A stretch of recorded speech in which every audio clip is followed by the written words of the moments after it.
Ali ste bili deležni groženj ali žalitev na spletu? Pogostokrat sem deležen teh groženj, tudi osebnih. V zadnjem času predvsem strani stranke SDS, v preteklosti pa bolj recimo levih strank, recimo Zares. Ali so vam očitali, da ste pristranski? To mi ves čas očitajo, nihče ni zadovoljen s tem, kar napišem, no, nekateri ja, ampak stranke običajno ne. Ali so vam očitali, da ste plačanec politike?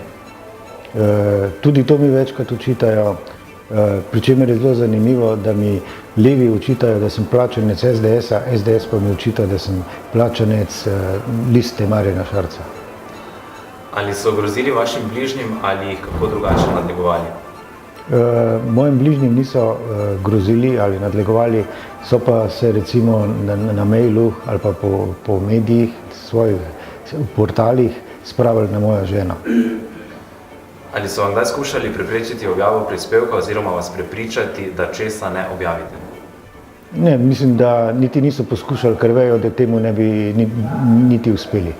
Ali so vas kadarkoli s čimerkoli skušali podkupiti oziroma odvrniti od poročanja s podkupnino, nagrado ali darilom? Ne, tudi tega niso poskušali, verjetno tudi iz tega razloga, ker vejo, da tega ne bi dosegli.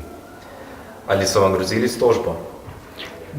Tožili so me, nazadnje me je tožil gospod Janez Zemljarič in gospod Silvo Gorenc.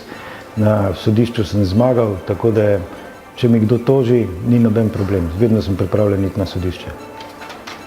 Ali so vam kdaj izrekali kakršnekoli spolne opazke oziroma pripombe zaradi spola?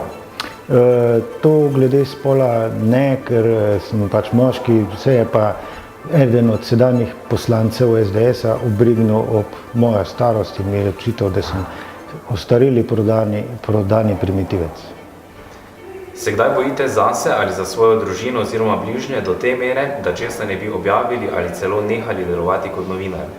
Ne, tega se ne bojim, jaz mislim, da te nevarnosti ni, vsaj zaenkrat ne. Bi vas lahko kaj od novinarstva oziroma poročanja odvrnilo? Težko rečem, ker v bistvu sem novinar že vse življenje.